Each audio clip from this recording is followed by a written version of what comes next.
నమస్తే అన్న. Hi. 2024 elections ఉన్నాయి. నెక్స్ట్ గెలిచేది ఎవరు, చంద్రబాబు నాయుడు గారు, జగన్ గారు?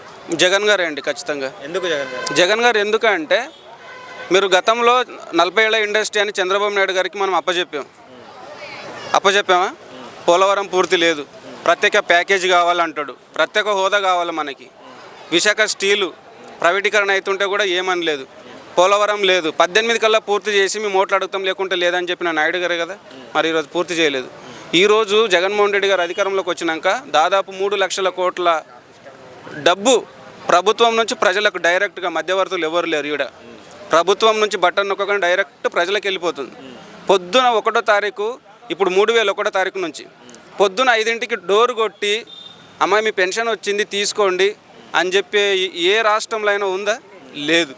అందు గురించే సంక్షేమ పథకాలు కానీ, డెవలప్మెంట్ కానీ, విద్య కానీ, వైద్యం కానీ, ఆరోగ్యశ్రీ కార్డు 25 లక్షలు ఏ రాష్ట్రంలో అయినా ఉందా?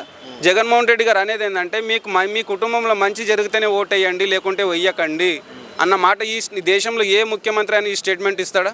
99 పథకాలు, ఈ పథకాలు ఇవ్వడం వల్ల మరో శ్రీలంక అవుతుందని చెప్పేసి ప్రతిపక్షాలు అంటున్నారు. మరి ఇంతకన్నా బెటర్, ఇంతకన్నా మంచి పథకాలు ఇస్తాము అంటున్నారు కదా. మరి జనసేన టీడీపీ మరి శ్రీలంక అవుతుందా, పాకిస్తాన్ అవుతుందా, బంగ్లాదేశ్ అవుతుందా, నైజీరియా అవుతుందా?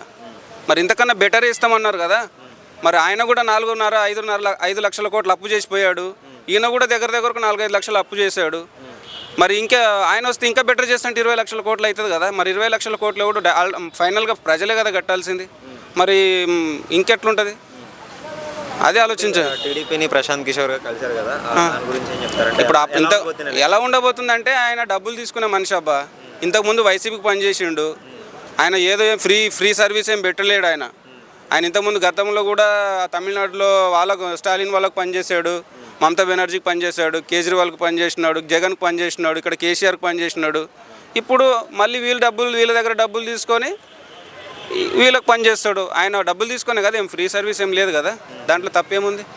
అంటే ఎలక్షన్ ఎలా ఉండబోతుంది, ప్రభావం ఎలా ఉండబోతుంది? ప్రభావం ఏమి ఉండదండి. ఎందుకంటే ప్రశాంత్ కిషోర్లో వచ్చిన ఆ పీకే ఈ పీకే ఎవడు వచ్చినా ఏం పీకేది ఏమి ఉండదు. జనాలు జగన్మోహన్ రెడ్డి సైడ్ ఉన్నారు. ఎందుకంటే సంక్షేమ పథకాలు గ్రౌండ్ లెవెల్లో క్లియర్గా అందుతున్నాయి.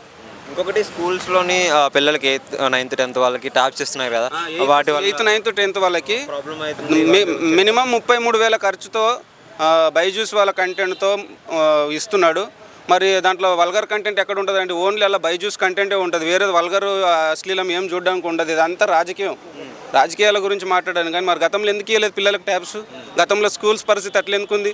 పొద్దున్న నుంచి పిల్లలు బాత్రూమ్కి వెళ్ళకుండా సాయంత్రం ఇంటికి వచ్చి బాత్రూమ్ పోయే పరిస్థితి ఎందుకుంది? మరి నాడు నేడు ప్రోగ్రామ్ చూసుకోండి, జగనన్న విద్యా కానుక చూడండి, ఇప్పుడు చూడండి మొత్తం ఈరోజు కూడా అమౌంట్ పడింది పిల్లలకి, దాదాపు 8 లక్షల మంది పిల్లలకి డైరెక్ట్ ప్రభుత్వం నుంచి ప్రజలకు డైరెక్ట్ బటన్ కొట్టగానే. ఇండియాలో ఏ గవర్నమెంట్ అన్న ఉందా? 1వ తారీఖు డోర్ కొట్టి అమ్మ మీ పెన్షన్ వచ్చింది తీసుకోండి అని చెప్పి ఈవెన్ తెలంగాణలో, మన పక్క రాష్ట్రం తెలంగాణలో కూడా లేదు కదా. మరి ఇంకెవరుగా ప్రజలకు అల్టిమేట్గా కావాల్సింది ఏంది? ప్రజా సంక్షేమం అయితే కంప్లీట్గా అందుతుంది. ఆరోగ్యశ్రీ కార్డు చూడండి, దేశంలో ఏ రాష్ట్రంలో అయినా 25 లక్షల ఆరోగ్యశ్రీ కార్డు ఉందా? కరోనా టైంలో కూడా కడుపులో పెట్టుకొని కాపాడుకున్నాడు జగన్మోహన్ రెడ్డి గారు. తెలంగాణలో కేసీఆర్ గారు ఇక్కడ కూడా ఇంప్లిమెంట్ చేయలేదు. మరి అక్కడ మరి ఆయన జనాల్ని కాపాడుకున్నట్టే కదా. మరి ఇంకెందుకు ఆయన కోటేయొద్దు? జనవరిలో ఇంకొకటి 3,000 పెంచుతున్నారు. అదే ఇప్పుడు జనవరి అంటే ఇప్పుడు 1వ తారీఖు 3,000తోనే అమౌంట్ వాళ్ళకి వచ్చేస్తుంది ఆల్రెడీ. ఇప్పుడు ఇండియాలో ఏ రాష్ట్రంలో కూడా 3,000 ఇచ్చే పెన్షన్ లేదండి. మీరు కావాలంటే మీరు ఎంక్వైరీ చేసుకోండి. పొద్దున డోరు కొట్టి అమ్మ మీ 3,000 తీసుకోండి అని ఏ రాష్ట్రంలో లేదు. మీకు మళ్ళీ ఇంటికే మందులు, ఏ రోగాలు ఉన్నాయి మీకు అని చెకింగ్ చేసుకోవడం, మందులు ఇవ్వడం, నెల దాకా మందులు ఇవ్వడం, ఆ పిల్లలకు స్కూల్కి బ్యాగులు, షూస్, సాక్స్, డ్రెస్, బుక్స్. మరి నువ్వు ఇంత ప్రపంచం మేధావి అన్నప్పుడు, 40 ఏళ్ళ ఇండస్ట్రీ అన్నప్పుడు, హైదరాబాదే నిర్మించిన అన్నప్పుడు, సైబర్ టవరే నిర్మించిన అన్నప్పుడు, 4 ఏళ్ళు నీకు ఫస్ట్ అవకాశం నీకు ఇచ్చారు. అక్కడ ఎందుకు ఒక సైబర్ టవర్ లేదు? అక్కడ అంతా రియల్ ఎస్టేట్ వ్యాపారాలు మీ టీడీపీ వాళ్ళు ఎందుకు చేసుకుంటున్నారు అమరావతిలో? మరి అక్కడ ఎందుకు డెవలప్మెంట్ లేదు? అంటే ఇంకొకటి చంద్రబాబు నాయుడు గారు, పవన్ కళ్యాణ్ గారు కలిసి వస్తున్నారు కదా, ఎఫెక్ట్ ఎలా ఉండబోతుంది? ఏముండదు. పవన్ కళ్యాణ్కి మనం తెలంగాణలో చూసినాం ఆయన పవర్ ఏంటిది, ఆంధ్రాలో కూడా ఏమి ఉండదు. మరి అంత దమ్ము ధైర్యం ఉంటే సింగిల్గా రావచ్చు కదా. ఇప్పుడు మేము అంత పవర్ఫుల్ క్యాండిడేట్లం అని చెప్పుకుని, అంత ప్రపంచం మేధావులని చెప్పుకున్నప్పుడు సింగిల్గానే రావాలి కదా. మీరు సింహాలు కదా, అంటే సింగిల్గా వస్తేనే బెటర్ కదా. మరి సింగిల్గా రాకుండా మీరు కలిసి ఎందుకు వస్తున్నారు? మీ వల్ల అవ్వట్లేదనే కదా. అది అక్కడనే తెలిసిపోతాయి ప్రజలకు, వీళ్ళ వల్ల అవ్వదు. అందు గురించి ఉమ్మడిగా రావడం, దాడి చేయడం. ఒక ముక్కలో నెక్స్ట్ వైఎస్ జగన్మోహన్ రెడ్డి గారే, దాంట్లో తేడా ఏం లేదు. నువ్వు 100-120 సీట్లతో డెఫినెట్గా వైఎస్ మోహన్ రెడ్డి గారే ఖచ్చితంగా వస్తారు అక్కడ.